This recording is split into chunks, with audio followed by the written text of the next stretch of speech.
Hey, this is Mike Casu, and you're listening to the Brute Strength Podcast. This week's guests are the co-host of the Girls Gone WOD Podcast, Joy Parrish and Claire Cook. These ladies have done over 200 shows, interviewed tons of amazing guests. And so part of this conversation is just talking about what they've learned about themselves from their guests and through the entire experience of putting themselves out there to so many people.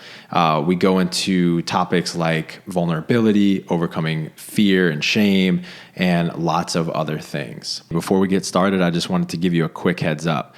Next week on September 4th, we're relaunching our Brute Body program.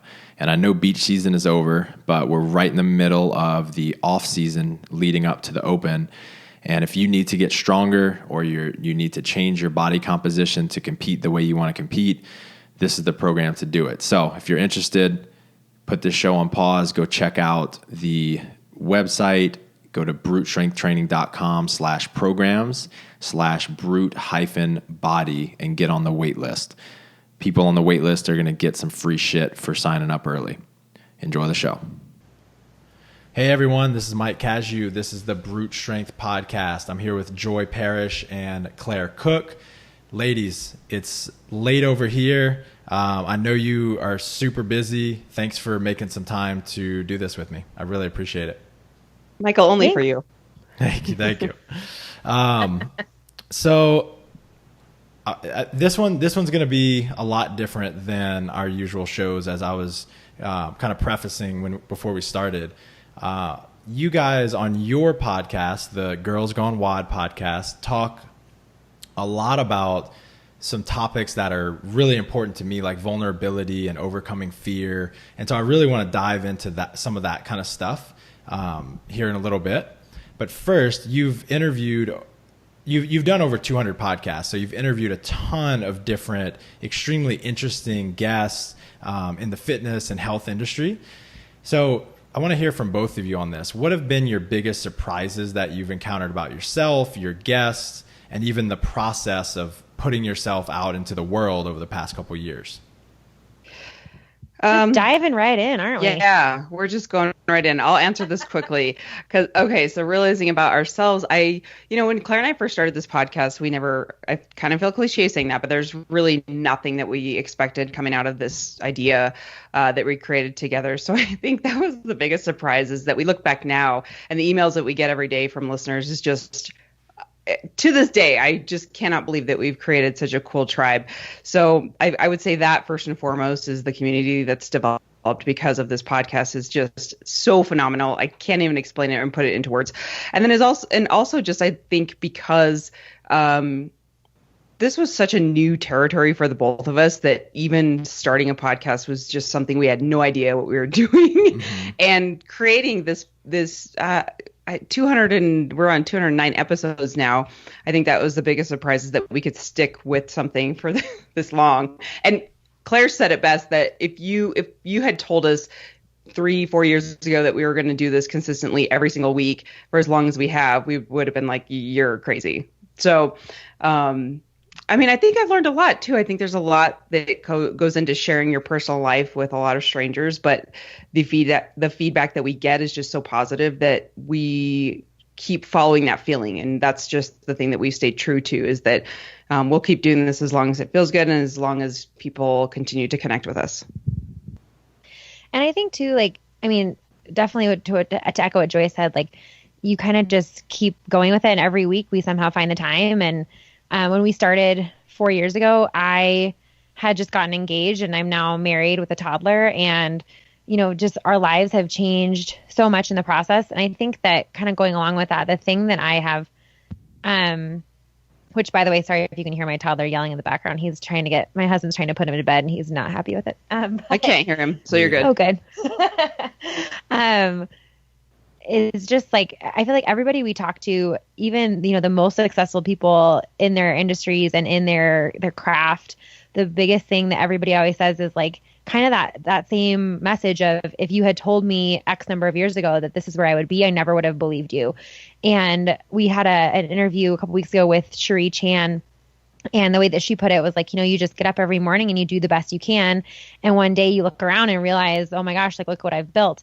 And that has been very true for us in this podcast. But I think it's also been interesting to me, like how true that seems to be for anyone who's successful with anything they do, that rarely does somebody set out on day one to achieve a certain thing and end up exactly where they thought they would end up. And it's really just helped me think about the way that I define success and also the way that I strive for success. I think I'm starting to hear this more and more, kind of this idea of people that accomplish really big things. They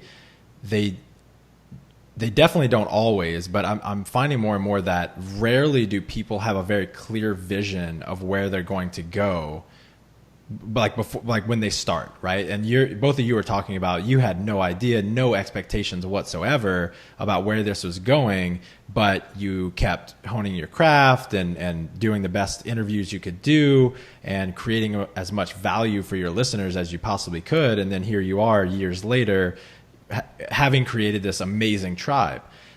Do you think if you would have known what it could have become, that it would have gone the same way? Like what would be the same? What would be different?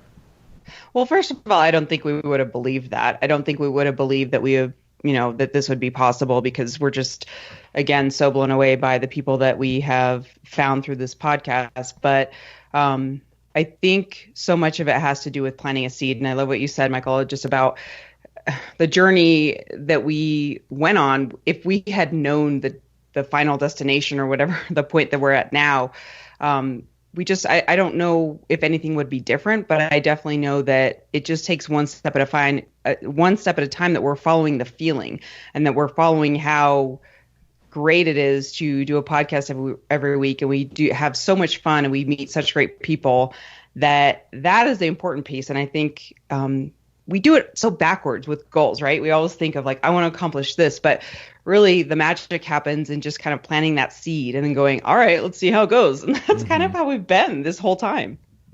That's so cool. And I also think like neither one of us feels by any means that we have, arrived at our destination. This is still a project every single week. And I think if we had set out with a specific goal, I don't know that we would still be podcasting, because 4 years ago, we never could have seen where we would be now. And so maybe we would have said, our goal is to do this for 50 episodes. Mm-hmm. Well, if that had been our goal and we had stopped, we never would have done 75% of the stuff that we've, been able to do. And so instead, just kind of taking it week by week. But also, you do have to have some sort of guiding principle or North Star that you are pointing towards. And for us, it's definitely the community that we've built, and just trying to always be kind of like we try really hard to cut through the bullshit, and we try really hard to be exactly who we are. And, we both still have full-time jobs. Podcasting is not our life. We are not competitive athletes. We have our messy lives and our messy marriages and our messy jobs, and we just try to be as real about that as possible. And, I think if anything, that's the only goal we've ever had, is just to not be anything other than ourselves. And even like, we sometimes talk about, actually a lot, we talk about what would it look like if this was our business? And it's like, would we be able to be as true to who we are as we have been if this was our source of income? And I don't know what the answer to that is, because we haven't tried it, but it's always the question. That is a very interesting question. I'm looking forward to what you guys figure out about that. Thank you. Yeah. So that I only laughed because we were recently. Yeah, no, I only laughed because we were recently on a podcast where they were really pushing us to do it, and we're like, ah. That's funny. So that kind of leads me to my next question. On your podcast, you champion a lot of like really, really positive ideas and bring them to tens of thousands of women and men that, have never heard of things like vulnerability and stuff like that before. And it's not a full-time job. And so really what is it? What is in it for you, right? What do you get out of sharing this information? What do you get out of doing this podcast that doesn't pay the bills? Wow, it's so much fun, Michael. And I think that you can probably relate to the projects, the passion projects that you have in your life too. And I think all of us have some type of like, I guess they call it side hustle now, or the passion projects and all the things that we do for fun. I think it's just a different term now, right? Like in the past, we had, certain hobbies that we did, or you took up, knitting or whatever, which I actually used to do. I really did. I for 3 years, I knit scarves for all of my friends. It was great. But I think that this is something where you take up a passion project and you just have so much fun with it, and it has no attachment to your day job, and it has no pressure, that you just do it out of pure joy. And I think that's kind of what we get out of it. But I got to say, I wanted to give credit. This was not just something that Claire and I were this is just this idea. We were both inspired by different things that really brought this project together and brought this podcast together. Claire was doing a blog full time, or, fairly often. You were posting. I mean, once again, it wasn't my job. Not my job, but I was blogging every day, and go ahead. Yeah. No, so I'm just thinking there were a lot of things that led up to both of us having the ideas and the creativity and the experiences that we had, to then create a podcast. Claire was doing her blogging, and I drew a lot of inspiration from podcasts that already existed. So, I want to give credit to that as well. And then, just developing the project in and of itself and doing the podcast, what we get out of it at the end of the day is just we have so much fun doing it. Mm-hmm. I think also for me, I just get out of it it is a creative outlet. I've always been a writer. This has really taken the place of writing in my life kind of for this season. But it also is just the humanness of it. And every time that I say something on the podcast that for me, I wake up the next morning with a vulnerability hangover, and I'm like, oh my God, I can't believe so many people are going to hear me talk about postpartum depression, or, my marriage troubles, or, whatever the thing is that I've talked about that is freaking me out. And then the emails start to pour in of oh my gosh, I'm so glad you're talking about this. I went through it, and I wish I would have had somebody, or I never, whatever it is. We've had messages anywhere from just oh my gosh, it's so relatable that you sit in the car for 10 minutes before you go inside because you need to decompress from your day before you can deal with your family, all the way to you made me realize that I had an eating disorder and I went into an inpatient treatment, and you saved my life. And there's nowhere else in my life where I would get that type of connection. And so for me, that's really what keeps me going, and that I get out of it is just this ability to connect with people. The thing I always think about, my voice has been in countries and towns and homes that I will never be in. Mm-hmm. And that's so cool. That's so cool. I can relate to you guys so much. First off, from the fun sense, selfishly, I get to have conversations with so many people that I really wouldn't have access to, and that I learn so much from. There's not a single podcast that I've done that I haven't learned something, very valuable for my own life. So it's, that part has been amazing. But then also, it's been one of the most fulfilling things I've ever done because of the impact that some of these conversations have on listeners, right? We're talking about very meaningful stuff, vulnerability and getting through shame and fear and stuff like that. And the impact that has on people is just huge. So it really, for me, owning brute strength, we're very type A and goal driven, and it's about competing and looking better naked and stuff like that. So this kind of fills my cup, if you will, in creating a even larger impact on people, which has been amazing for me. Mm-hmm. Totally. And it's crazy, the world we live in now, everyone kind of rats on social media, and we have our own problems with social media from time to time, but it's, really we're just in a time where you can connect with more people than ever. And I think with great, with great connection comes great responsibility in a way that if you are going to set yourself up as somebody who, tens of thousands of people are seeing your post or hearing your voice, I would hope that you would take the time to come to the table with something that's meaningful and intentional. And, so I think that's also a part of it, is feeling a responsibility for now that we do have this audience, we really want to bring value to that all the time. But through that, there's a huge sense of fulfillment by being able to, like you said, you selfishly, you never walk away from a podcast thinking like, I could have taken that or left it. Like you always come out of it with something cool. And so it goes both ways. So Joy, this one might be more up your alley. So I started going to AA meetings when I was about 15, and I continued for the next 8 years.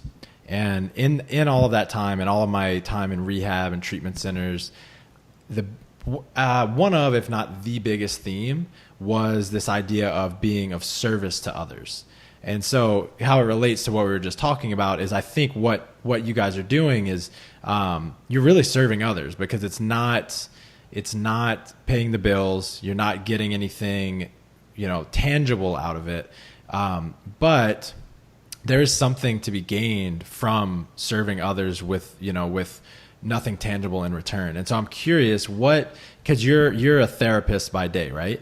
Mm-hmm. So you know a thing or two about this. What is, from a psychological standpoint, what really happens when we get outside of ourselves and serve another person?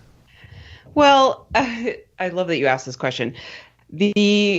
There are a bazillion happiness studies that will support that one of the best ways to boost your mood is to be of service to another person.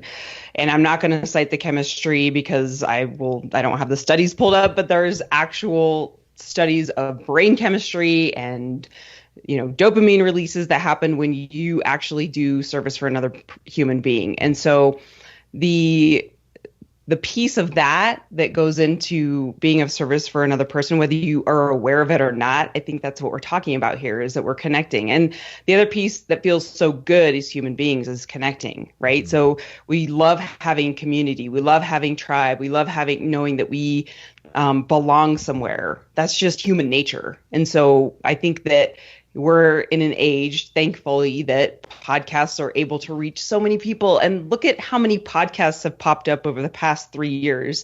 Mm-hmm. Claire and I started when there really wasn't a lot going on in the podcast world. And now I look at it and I'm like, there's a podcast for any type of person you want to be. Mm-hmm. It's so cool because now you can feel like you belong. And I walk around and I see people with earbuds in their ears at the grocery store. And I'm like, wow, this is so cool. I think in some way people would be like, oh, you're just so disconnected from the world. But I feel like we're connected. Like we are so connected in ways that we never could possibly imagine. So I think that's pretty cool. That is pretty cool. And I think it's that piece about being disconnected by having your earbuds in all the time. I think it's really about your intention. And then when you're around actual people, like do you still have your earbuds in? Right. I try to create some rules for myself where if I'm hanging out with people, I'm disconnected from technology. But if I'm alone, then I do feel connected to different podcasts or different things like that. Yeah, and it's so cool to take in information like that. I am always listening to something, and I try to be mindful of that too, because I think there's a balance. But I think for the most part, it just feels good to feel like you're always connected to someone out there. So I think it's great. Mm-hmm. Claire, when I was doing some research on you guys, I saw that you lived in Moab for a couple of years. I did. So that's one of my favorite places on the planet. We actually had our honeymoon there.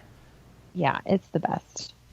So I promise this has a point, and I want your thoughts on this. I'm happy to just shoot the shit about Moab if you want to, though. No. While we were out there, we did a lot of really fun shit, but the one that really stuck out is we rented one of those Razors, the like really, really fast UTVs. Mm-hmm. And we took it to a bunch of sand dunes, and we almost flipped it, and we went 85 miles an hour, did a bunch of donuts. And at the end of that day, I was like just hit with this huge reminder of how important it is to just like do something purely for fun. And I personally am very results driven, and I always want to be productive, and so it's hard to kind of turn that side of my brain off. And so I'm wondering, what role does fun and kind of that other side, maybe that creative side of yourselves play in your lives? And what are your thoughts on kind of what I just shared? I think it's incredibly important. I think it's the most important thing. I think that, you know, if you even go back to some of the great minds of kind of the past, like I want to say there's a Thomas Jefferson quote maybe that basically says, you know, work in the morning, but leave your afternoons open for leisure. And these days with that time is money mentality, and, you know, whether your money, that concept of money is literally money, or if it's success, or if it's PRs, or if it's whatever it is, it's so easy to just sit down in the morning and in front of your computer and then not look back up until it's, you know, time to eat or time to go to bed. And but you just see people getting so worn out. And so when I lived in Moab, I was there for 2 summers, and I was working as a raft guide. And I worked as a raft guide for folks with disabilities. And so we had a lot of different agencies that would come through. And it was, first of all, like the practice of getting people into nature who otherwise don't really have a way to get out there. Like a lot of folks were in wheelchairs. A lot of folks, you know, just didn't have the physical ability to go for a hike, which is what's so cool about rafting, is that you can strap a wheelchair onto the back of a raft. You can have a cooler to hold somebody's medication, whatever it is. And as soon as you get on the river, everybody just becomes a completely different person. And it's, you know, I think that concept of having fun, and for me, it's very much revolves around nature, but I think just like relaxing, unplugging, having fun, it allows you to be who you really are. And it's just something that we don't get anywhere else in our lives. Mm-hmm. And I've also been reminded of this a lot now that I have, my little guy is almost 2, and he does not care about anything other than having fun, you know? Right. And so we unfortunately can't live in that world all the time, but it does force me to like chase him around, running around screaming. Like, when was the last time that you got on all fours and chased after somebody through your living room? Right. You know, like it sounds ridiculous. And then at the end of it, you're panting, and the next day I'm sore, and I'm like, screw it. I don't know why I'm in the gym all the time when I could be like pretending to be a monkey and running around. But I really do think that at the end of the day, like it allows us to be who we are, and it allows us to open up a side of us that otherwise there's no other way to get that outlet. I think it's extremely important. And I also think it just like, why do we take ourselves so seriously all the time? Yeah, and seriously. It lets us get out of our heads and realize like that life is not so freaking serious. Mm-hmm. Yeah. And that's very important to remember. Yeah. I was just having this conversation today with someone at work where we were talking about all the managers meetings, and I'm like, they're just so stuffy, and maybe I'm just kind of the rogue manager, but I'm like, next meeting, I'm going to go rogue, and I'm just going to start, you know, asking people what their biggest failure was this week, so they can start not being so serious all the time, so we can laugh at ourselves. It's just, It's just crazy. So on your show, we've been talking about vulnerability already. You use that term a lot. So can you explain what that means for people that aren't familiar with it, and why you place such emphasis on this? Well, I think it kind of started when we both read a lot. I am very familiar with Brené Brown's work because I'm a therapist, and so that was kind of the big immersion when she became popular on Oprah. And I was following her before that really surged on Oprah, but her TED Talk became very popular. And if anyone listening has not yet seen her TED Talks, highly encourage you to watch every TED Talk she's done. I believe she's done 2 or 3, but watch any video that she's done and read her books. But that kind of became a buzzword in the therapy world. And so but I think that really guided us with our podcast too, of just kind of being like, hey, I think there's a point. I was really inspired by podcasts where people were very real. I love biographies. I love when people tell their story and share their truth, because I think that allows us to do the same thing and gives us permission to do the same thing, and kind of saying, hey, I'm just rolling here on my back and showing you my belly.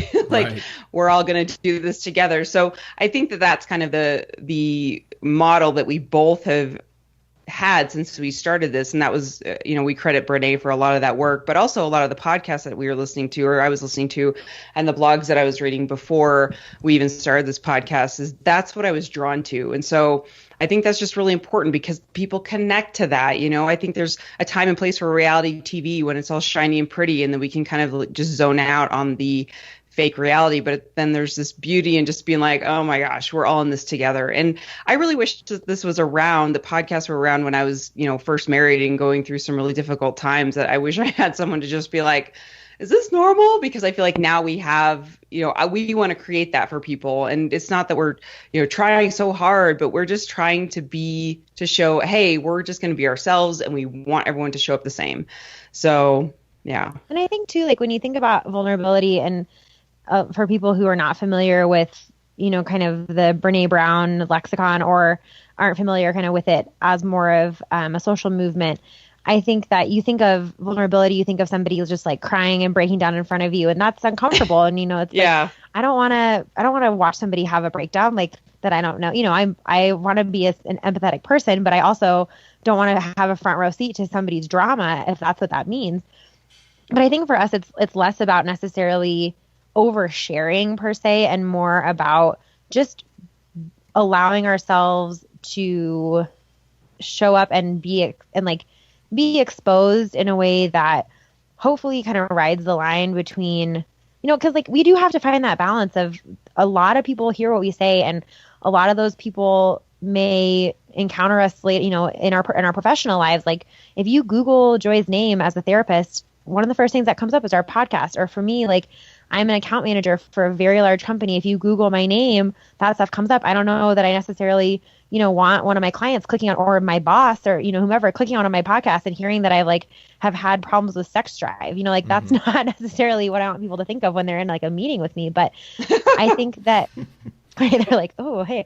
But I think though that there is that balance of finding like between oversharing and just being real, and like not shying away from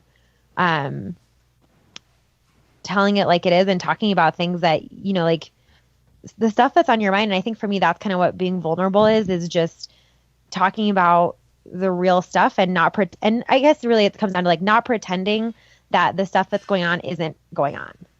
Yeah. Or right. Not trying to put up this fake, like never ever trying to pretend like I'm having any experience other than the one that I'm having. And how deep I go into that, I think varies depending on the experience, and how much I'm willing to really, expose some very personal things, but always trying to find like as deep as I can get without worrying about, either A, having to be realistic that we do have a public platform, and B, not wanting people to be like, okay, overshare, because there is totally such thing as oversharing. Right. Yeah. And I think I want to add like Brene, and I'm not trying to quote this as like a Brene Brown platform here, because there's been people have shared and been vulnerable way before she, emerged with all her books. But I think she just put the words in a way that we could all relate to them very easily. But I do want to say that I do want to quote something she said that I can kind of sum up of what I think is oversharing, and also just sharing your truth, is that you need to tell your story to people who deserve it. So sharing everything on Facebook to make everyone cringe is kind of like that ooh factor, where that it's just not appropriate. So you tell your story to people who have deserved to hear your story. So I think when Claire and I are sharing more personal things on the podcast, it's because we're comfortable. We are at a place where we've gone through what we need to go through on a personal level, and then we've emerged just, okay, now I'm ready to talk about this publicly. And that is a completely different place. If we were to share things that were really difficult for us as we were going through it, and think of the same thing for you, Michael, like if you're going through something super difficult, it's not a place to talk about it in a public forum. It's after the fact when you're like, I have perspective and I have that vision where I know what happened. I can speak about it a little bit removed. I think that's what we're talking about here. Right. First off, I thought it was hilarious on the Paleo MG podcast you did with her. You both did with her. When you realized that Brene Brown had tagged her the day before. Oh my God, I died. Yeah. I was freaking out. I loved you. We always have so much fun with her. That was so Oh, yeah. Oh funny. yeah, Joy That was like was beside unreal. herself. And The best Julie's part was sitting that there. Julie had no Yeah, idea. She had no idea. She's like, and of course I'm just geeking out. I'm like, Julie, you have to watch her TED Talks right now. Oh, that's hilarious. Yeah, I totally agree. I think when most people hear the word vulnerability, they think of things like your podcast or things like people making these social media posts that are seen as vulnerable, and they say, you know, I can never do that. I don't have that kind of strength or whatever. But it's really, vulnerability is involved in every single one of our relationships, from the smallest little things. And I think, Claire, you said it really well, is it's as simple as just saying the things that you haven't been saying, right? It can be something very small, and it's kind of being vulnerable is the like brickwork of building trust. And you start really small, and then you can, you know, let go of bigger and bigger things, and before you know it, you have this very solid foundation of a relationship. Michael, can I ask you a question? Yes. So how comfortable are you with asking people for help? I would say very comfortable. Okay, good. Because the point I'm making with this is, I also heard Brene, gosh, I'm just going to go with it. Like, this is just going to be a Brene episode. But well, we've talked about her on here for a dozen times, so it's good. Yeah, I remember her in an interview saying, if you have difficulty asking for help and you're one of those people that's like, oh, I just don't need help, or I myself cannot ask for help because I just feel so guilty, or I just don't want to, you know, I feel like I can do it on my own. You need to realize that if you cannot accept help and you are, you know, trying to do it on your own and struggling through it, then you actually judge other people, whether you know it or not. You judge other people for asking for help. So just everyone chew on that. Ooh, damn, that's a truth bomb. Yeah, that's a really truth bomb. Interesting. That's really interesting. Wow. And that one hit me in the face. Yeah, that's really cool. If you have a family member or a friend that seems really walled off and protecting themselves from being vulnerable, what's a good strategy for helping them out of it, or is that something you should help people with at all? Yeah, that's a really good question. And I think that it's so much just about, with anything, in my personal opinion, that you just have to walk the walk. So pushing or quote unquote trying to get anyone to do anything is really just, it's not going to work. So I would say, yes, I do have those people in my life. And what I do is I try to be as vulnerable in an appropriate way, of course, but really open myself. I'm thinking of one person in particular in my life where I know how much this person struggles. And so whenever I have an interaction with this person, I try to just be very like, oh my gosh, this podcast really helped me with depression, or when I was feeling super anxious, this helped me. And I love how they, you know, this take on blah, blah, blah. And I really tried to just use myself as like an example to kind of just get them to see like, hey, you're not alone, without me being like, what's wrong? Why are you so sad? Like, that's just not going to work. But, you know, I think the biggest flaw that we do as humans is that we don't reach out to people when they're hurting, and we don't know what to say, and we don't know, you know, if we're going to say something wrong. But honestly, you know, I just had one of my greatest friends just lost her mother, and the first thing that came to my mind was, oh my gosh, I just don't know what to say. I'm really struggling to call her. But I just dialed her number, and you know what? The first thing she said was, she like cracked a joke, and we just started cracking up because like that's her personality. Like, she cracked a joke like that, you know, it's too personal to say it, but it was just more or less like, you know, holy shit, I'm going through this really difficult time, and like cracked a joke, and we both just started cracking up because that's the relationship we have. But you know, it's just that even, you know, me, who I feel like I know a lot about the human psyche, is this, I had a difficult time calling this person who's very close to me to be like, I just don't know what I'm going to say. But I think the piece that we need to realize, especially if we're like, we see someone hurting, is like, you don't have to have the right answer. You just have to connect. You just have to reach out, you know, like that's all that needs to happen. Adi and I took the Landmark Forum recently.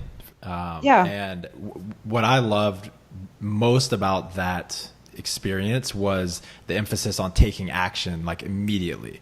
So there were these, a few instances in both of our lives where we were kind of holding something in, and we'd been doing that. Like me personally, I'd been holding this kind of slight resentment for a long time. And I was just afraid of what the person would say if I brought it up, and blah, blah, blah, blah, blah. And, at the forum, they encouraged me to just get it out. And I called the person up, and just by being vulnerable and telling them about my feelings, instantly it went away, and we were able to become closer. Right. So, I mean, it's such a vital part of relationships that I think so many people are missing. Well, I think the other piece that I'll add, just to tie this up, is just so much of what we do in our lives is made up in our head, and it's just not true. I live that every single day. I think, oh gosh, I don't want to do this today. Or, I do the procrastination thing where I have to flip it on its head. And I'm like, look, Joy, anytime that you've made a big deal about a task that you've had to do, it really is like 20% size of what you actually thought it was going to be. So that goes for relationships, that goes for, fill in the blank, but especially with our partners, of being like, okay, so-and-so's thinking this about me. I wonder if they hate me today, or if I said the wrong thing. And it's all in our head. And it's so funny how we make it so big, but if we actually just say it out of our mouths, it's so different. Mm-hmm. So when you guys first started the podcast, what was it like from a kind of confidence standpoint? Were you totally unafraid? Were you afraid? And if you did have some fear, how did you get past that? How did you continue to show up despite that? I think that Joy and I both are a little bit. We're definitely both the type of people who are pretty unapologetic, and are kind of just like, we're here, this is what we're talking about. If you don't like us, then you can deal with it. And that's not always the best attitude to have in life. I know that it's definitely gotten us into trouble in other areas of our life, but I think with this podcast, just from day one, we really owned it. And I think that, first of all, that's let it become what it is. But I think also going back to the fact that, like, also from day one, we haven't had to worry about doing this for anyone but ourselves. And it's always just been like, we're here to have fun, and the day it stops being fun is the day we'll stop doing the podcast. And so having that motivation behind us has really just made it flow. And I mean, we've definitely had times where, if we're interviewing somebody who's a really big name, or, if we were talking before we hit record about the in-person live podcast that we did with about 100 or so people, and those types of moments, we do definitely have those moments of doubt of like, who are we to, be sitting down with the founder of CrossFit, or who are we to, whatever that fill in the blank. But I think by and large, when we first got started, first of all, we had like 5 listeners. And so that was helpful. It's not like we started with this huge international platform. Literally my mom to this day listens to my podcast. But, hi, Carol. Hi, Mom. But I think like just knowing that, and the fact that it has just grown so organically that we've been able to grow with it. It's just been very organic the whole time, which we're definitely lucky that that's been the case. Yeah, I would add to that as far as the fear part, because we didn't really have any idea that anyone was really listening. Right. I think we just felt like we were just talking to ourselves in a room and we're having a conversation. But the other piece that I say all the time is I really feel like our dynamic is a match made in heaven. Like, there's no way that I would be able to do this with another person. Mm-hmm. And that's the other piece, is like, Claire's more or less like my security blanket in a way. Like, if we were doing something, like, I know I know that there's ways that she will show up to the podcast that I can't, and vice versa. And so it's like, if I was to just all of a sudden have to go this alone, I think it'd be a completely different story. Like, we recently did a whole 30 mini episodes, because we both did a whole 30 together. And so we did daily recordings of our journey. And so we kind of put like mini episodes up every day, but we had the recordings separate. So Claire would record on her phone, I would record on my phone, and then I'd splice the tracks together. But I just remember thinking, like, this is so lonely. I would never want to just do something like where I'm talking to myself. But the only time I don't think there's so much a fear as it is we're constantly hoping that we can keep this growing. So, yeah. Well, I'm really jealous because when I started, I can't remember anything that I've been more afraid of. I was just literally. Well, I remember shitting my that when you pants guys, the first, when you were on our show, you talked about how you're like you hate public speaking. But do you feel a little bit different because like this isn't so much public speaking because you're just like in a room, there's not people staring at you. Well, now I do, but it's it's like whatever you practice, you're going to become more confident in, and at first I felt so. Like that whole idea of like, who am I to be doing this, having these conversations with these people, et cetera, et cetera. And I just felt just so out of place. And it wasn't until I really got in there and learned like it's really just a conversation that I was able to relax a little bit. Yeah. Can you remember maybe? I think the other thing that. Yeah, go ahead. Oh, I was just going to say, I think the other thing that saved this is that Joy and I didn't really know each other before our conversations have grown. We didn't just dive on either. So that was helpful. No way. That's very interesting. That's cool. Yeah. Can you remember maybe the biggest mistake or embarrassing moment that you've had throughout all of the 209 episodes that you're willing to share? Oh gosh, I don't know I'm such a freak about our audio sound that it's like a one-man show over here. Like we both do, Claire does a lot of the writing and social media and I do a lot of the editing. So it's kind of like, I just put so much pressure now that we are growing even more to make it look really good and to make it sound really good. And so there's times where, I'll wake up at when I'm going to the gym and I'll start I always listen to the episode and I edit the episode real time, right? But then there's some times when like after I load it, technology just takes a dump and then like I'll be listening to it on the way to the gym and I'll be like, no, that's not what it's supposed to sound like. Right. And that kind of freaks me out and I stress over it like all day. But of course everyone's like so forgiving and like, it's okay, it's fine. But like there's a couple times with like technical glitches. But as far as like embarrassing moment, when we interviewed Greg Glassman, I was just like so nervous that I just focused on our sound the entire time. I'd love to go back and interview him where we have like a sound guy where I don't have to be the person responsible for that. So I can just like not stress about it. But other than that, I feel like we've just had such good juju with this whole endeavor. That's awesome. Yeah, apart from the time that we recorded like a 2-hour-long episode with Sam Dancer and then didn't save it. No. That was bad. Well, yeah, it just like dumped. Something happened and my computer just froze and then it didn't save. Brandon, sorry. Joy had just gotten a brand new computer and like in the middle of it, it just kind of took a dump. And so, yeah, apart from losing the Sam Dancer episode, I'm just not sure that I hope that I wasn't like being awkward and everyone else was like, oh my God, Claire, you're so awkward. You shouldn't be embarrassed. And I was just like, la, la, la. If that happened, then great. Cause ignorance is bliss, I guess.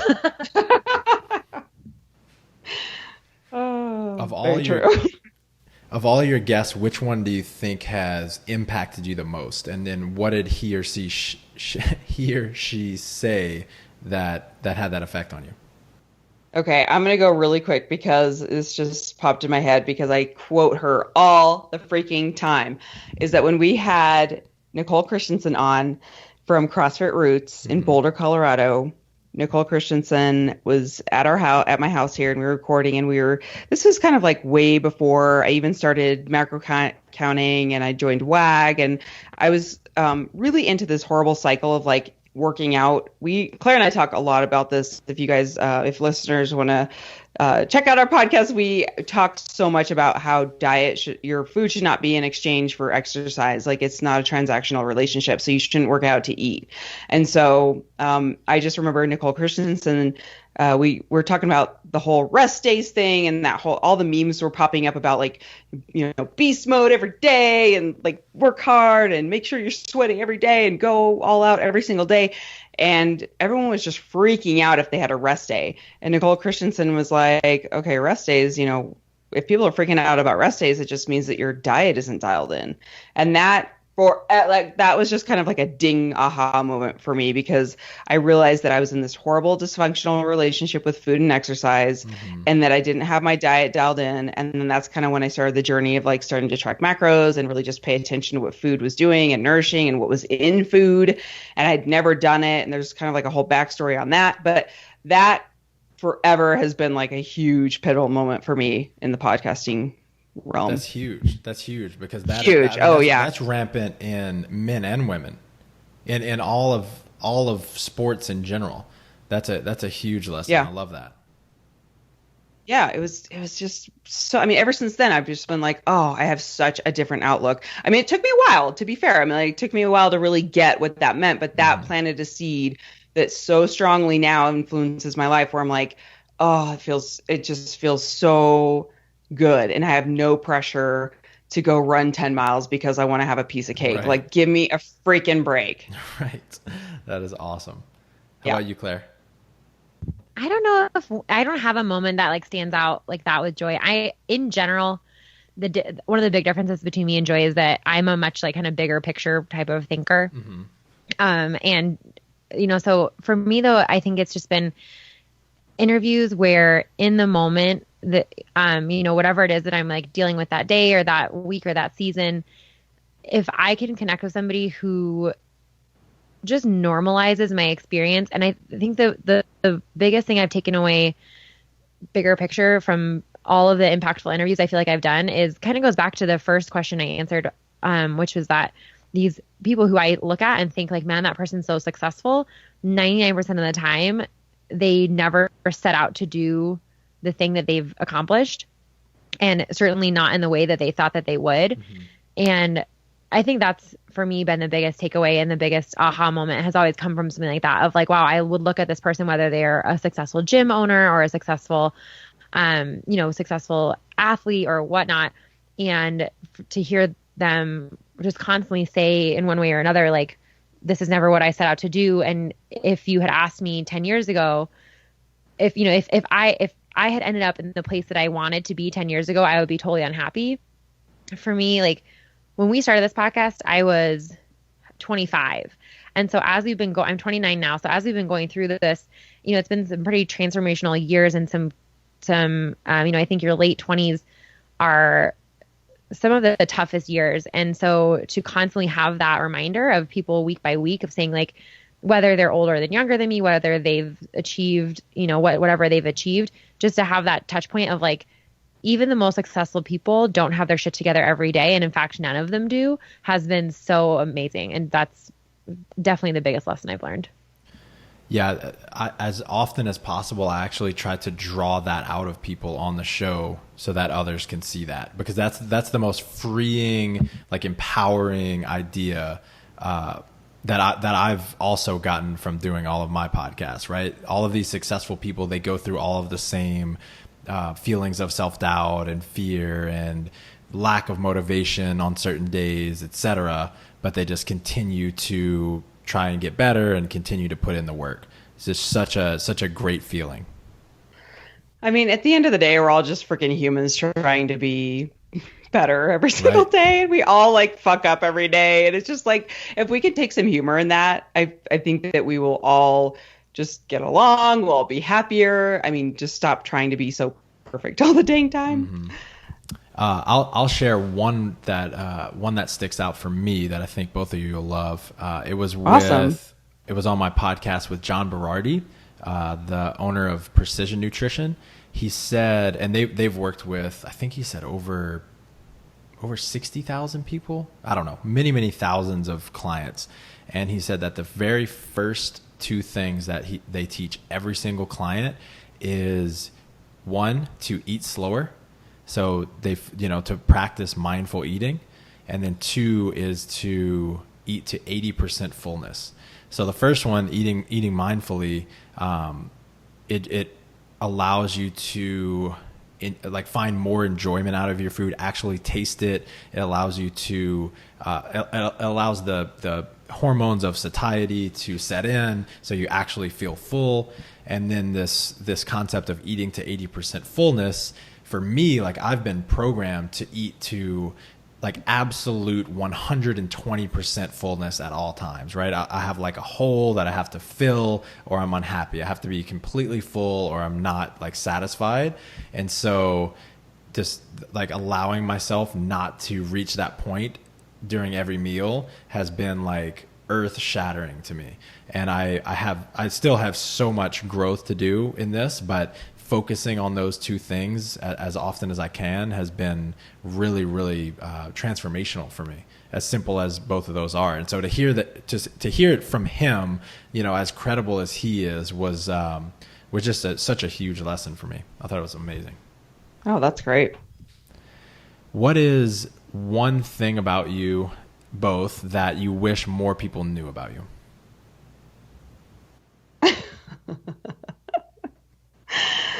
I don't know why I'm laughing. Great question. I think I'm laughing because I'm like, wow, the things that just flew through my mind in 0.2 seconds. Okay, Joy, I would love to know what just flew through your mind, because I am like, beep, like nothing. I got nothing. Well, the things that were going through my head was like, you're a big nerd. You like so many 80s movies. Like, you really just live in like a complete different universe. I am a massive introvert. Oh my God, it's so funny. Like, but what I wish people knew more about me is that, oh my gosh, that I really care so deeply.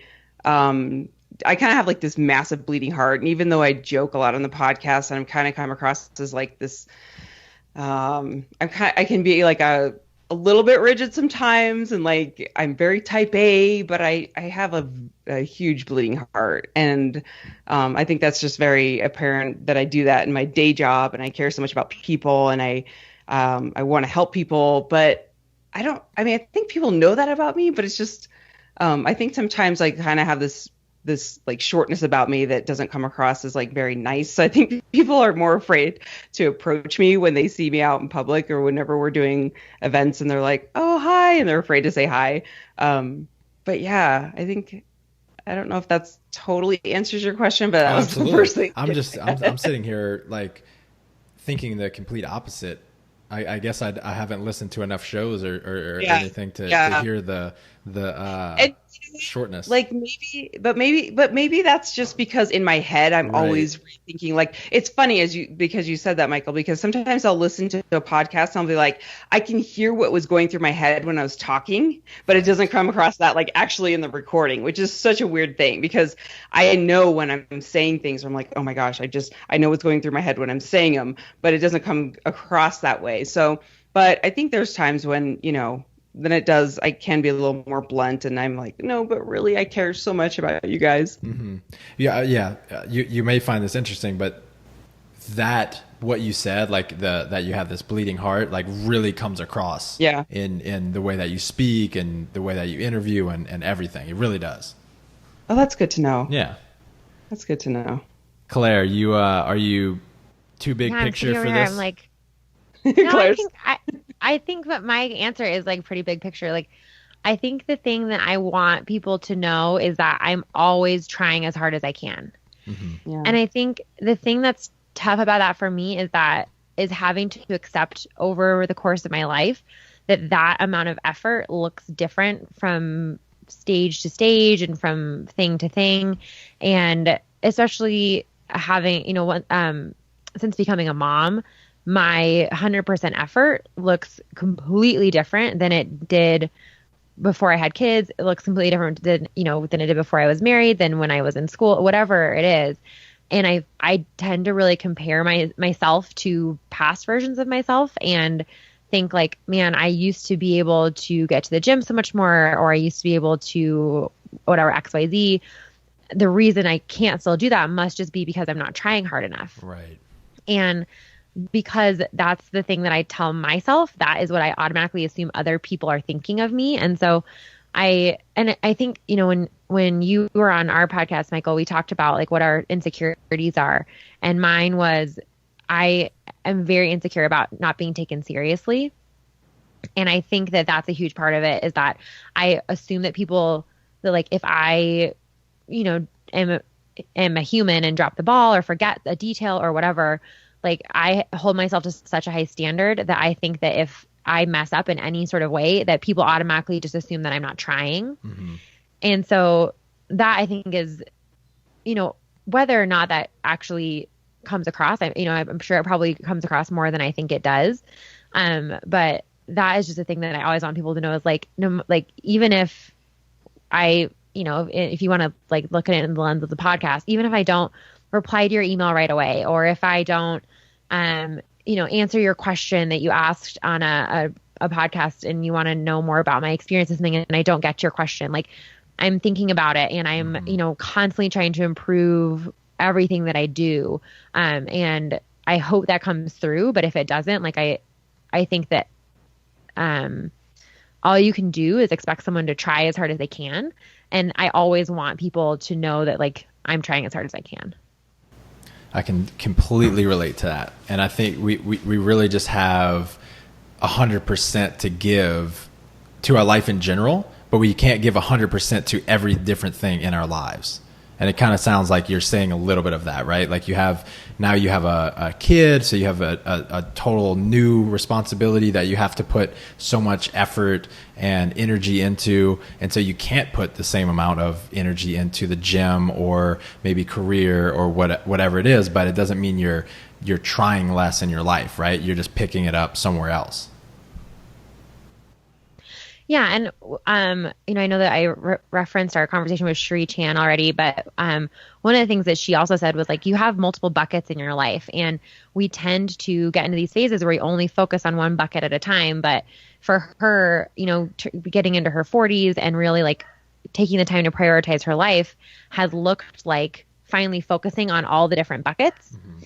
And so I think, that's kind of more what I'm trying to do, and also kind of more, and I guess I just hope that other people see that. And like I said, like, I think the standard that I try to hold people to is like, I could care less what you accomplish. I just want to see that you're trying. Right. And, so that's the thing that I hope also comes across. Awesome. That's a great answer. Do you ladies have anything else you want to leave these listeners with? Just take a breath, everybody, and have some fun. Have some damn fun. Just take a breath. Just have some damn fun and take a breath. We always kind of make fun of ourselves in that way. And I think that if you can do that every single day, it just does. It makes life so much easier. And go do something for someone else. I truly believe in service every single day. Awesome. Ladies, I think mine goes along with that. Like, you're not that busy and important. Just. Yeah. You're really not. I love it. You know what else I think? I'm going to say one more thing is that when you're driving and if you have like road rage to someone, just pretend like it's your grandma or it's your parents, because you never know. It's like some old person driving and they're getting mad at your grandma. Like you just be nice. You just got mad at your grandma. You just got mad at Joy's grandma. How specific that was. Yeah. Just one last thing that's been on my mind. Oh man. Oh no. Guys, thank y'all so much. For all you listening, please check out the Girls Gone WOD podcast. They've had some incredible guests as well as amazing conversations with just the two of them. And there's lots to choose from. 209 episodes. You can find it some with everywhere. You and a D. Yep. Yeah, we were on there together. A D's been on there, I don't know, gosh, half dozen times by now. Yeah, go check them out. Thank y'all so much again for your time. I really appreciate it. Talk to y'all soon. Thank you. It was a blast.